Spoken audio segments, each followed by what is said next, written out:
Vamos ser diretos, a Conferência Nacional dos Bispos do Brasil, a CNBB, acaba de entrar com um pedido formal no Supremo Tribunal Federal para anular os votos dos ex-ministros Barroso e Rosa Weber sobre a descriminalização do aborto. A entidade, que representa a Igreja Católica no país, alega uma série de violações ao devido processo legal e acusa o ex-ministro Barroso de uma manobra inédita para impedir que seu sucessor pudesse votar. A gente precisa ir direto ao que interessa, porque o que aconteceu no Supremo Tribunal Federal não foi apenas mais uma votação polêmica. Foi, ao que tudo indica, um dos episódios mais reveladores sobre como o ativismo judicial funciona na prática. E a denúncia desta vez não veio de um político, de um jornalista ou de um influenciador de direita. Ela veio da mais alta cúpula da Igreja Católica no Brasil, a CNBB. E a acusação é gravíssima, a de que o processo foi manipulado para atingir um objetivo ideológico. Para a gente entender a profundidade da denúncia da CNBB, a gente precisa falar sobre o que ela acusa serem duas violações gritantes das regras do próprio tribunal. A primeira delas envolve a ex-ministra Rosa Weber. Em 2023, quando a votação sobre o tema começou no plenário virtual, o então ministro Barroso fez o que se chama de pedido de destaque. O que é isso? É quando um ministro acha que o assunto é importante demais para ser decidido por cliques em uma tela e pede para que a discussão seja levada para o plenário físico, para que haja debate, para que os advogados possam falar, para que tudo seja feito às claras. No momento em que um destaque é pedido, a votação virtual é imediatamente interrompida. É a regra do jogo. Mas o que a CNBB alega que a ministra Rosa Weber fez, mesmo com o julgamento já legalmente interrompido pelo destaque do Barroso, ela teria ido lá e inserido seu voto no sistema. E para piorar, o voto que ela juntou ao processo estava incompleto, com uma marca d'água dizendo "em elaboração".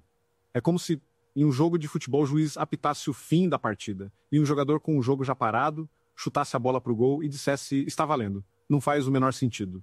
Já seria, por si só, um motivo para questionar a validade de todo o processo. Mas a segunda violação, a que foi protagonizada pelo ex-ministro Barroso, é, ao que parece, ainda mais grave e mais calculada. Pensem comigo na cronologia dos fatos. O Barroso pede o destaque, o que interrompe o julgamento. Com isso, ele passa a imagem de um juiz democrático, que quer um debate mais aprofundado. O tempo passa. A aposentadoria do Barroso se aproxima. E o que ele faz na véspera de pendurar a toga? Ele faz algo que a própria CNBB classifica como nunca visto algo dessa natureza na Suprema Corte. Ele simplesmente retira o seu próprio pedido de destaque. É como se o jogador que pediu o VAR, de repente, dissesse, quer saber, não precisa mais, vamos seguir o jogo. E não satisfeito em fazer essa manobra inédita, ele teria pedido a inclusão do caso em uma sessão virtual extraordinária, alegando urgência. E qual era a urgência? A sua própria aposentadoria. Ele queria, a todo custo, deixar o seu voto registrado antes de sair. E o que aconteceu em seguida? Ele deu o seu voto a favor da pauta, e a votação foi suspensa novamente, mas agora com 2 votos já computados, o dele e o da Rosa Weber. Agora, a gente precisa da pergunta de $1 milhão, por que ele faria toda essa manobra, por que essa pressa, esse desespero para votar na véspera da aposentadoria? A resposta, segundo a própria CNBB, é o que transforma esse caso de uma simples questão processual em um escândalo político. A resposta é que o Barroso sabia que o seu sucessor seria indicado por um presidente de direita e que, portanto, seria um ministro conservador, com uma visão pró-vida. Ao antecipar o seu voto, o que o Barroso teria feito na prática? Ele teria garantido que o seu voto progressista ficasse registrado para sempre no processo, e ao mesmo tempo teria impedido que o seu sucessor, novo ministro conservador, pudesse votar nesse caso específico. Porque a regra do tribunal diz que o novo ministro não pode votar em processos onde o seu antecessor já votou. Você está entendendo a genialidade da maldade dessa jogada? É uma manobra para manipular a composição da corte no futuro. É um ato para silenciar uma voz conservadora que ainda nem chegou ao tribunal. É, como diz a CNBB na sua petição, um ato movido pelo desejo pessoal do ex-ministro, que, sabendo que a população brasileira é majoritariamente contra a sua pauta, resolveu usar de um artifício para tentar impor a sua vontade contra a vontade do povo e contra a própria lógica da renovação do tribunal. A acusação da CNBB é devastadora. Eles dizem que o Barroso, ao fazer isso, contrariou a cláusula máxima da Constituição Federal, de que todo poder emana do povo. É a Igreja Católica, a maior instituição do país, um ex-presidente do Supremo, de ter dado um golpe regimental, de ter agido como um militante e não como um juiz. O que essa história nos mostra, se as alegações da CNBB forem verdadeiras, é o retrato do ativismo judicial em sua forma mais pura e mais perigosa. É a mentalidade de uma elite que se acha mais inteligente do que o resto do país, que acredita ter a missão de iluminar o povo, mesmo que para isso precise atropelar a democracia e as regras do jogo.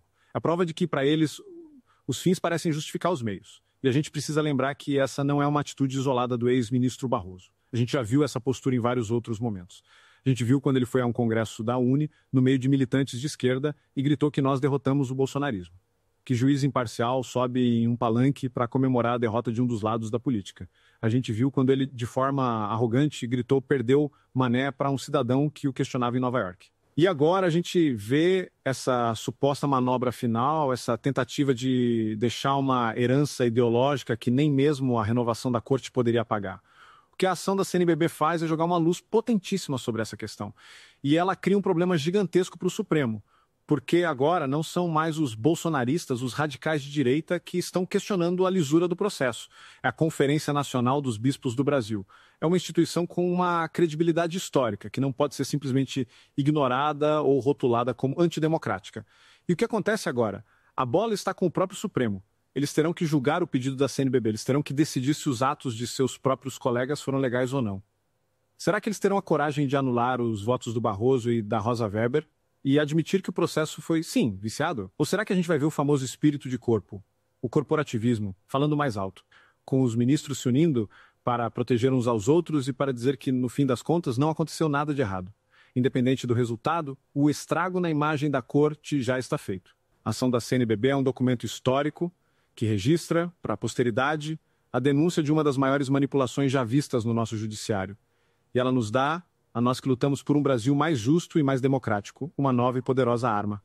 A arma da legitimidade. A partir de agora, a nossa luta contra o ativismo judicial não é mais apenas a nossa luta, é também a luta da Igreja Católica, é a luta de milhões de brasileiros que se sentem representados pela CNBB e que não aceitam mais que o seu destino seja decidido pela vontade de alguns poucos sacerdotes de toga. A batalha, como disse a CNBB, é pela alma do Brasil. E ela está longe de terminar. Essa história toda é um verdadeiro escândalo. E a atitude da CNBB foi de uma coragem que a gente precisa aplaudir.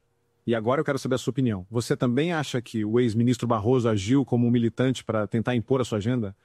Você acredita que o Supremo terá a coragem de anular esses votos e corrigir o erro? Deixe seu comentário aqui embaixo, vamos conversar sobre isso. Se essa análise te ajudou a entender a gravidade do que está em jogo, deixe o seu like e compartilhe este vídeo. O Brasil inteiro precisa saber que a Igreja se levantou contra o ativismo judicial. E se você ainda não faz parte do orgulho soberano, agora é a hora. Se inscreva no canal e ative o sininho, porque a gente não vai parar de lutar pela nossa Constituição. Um grande abraço.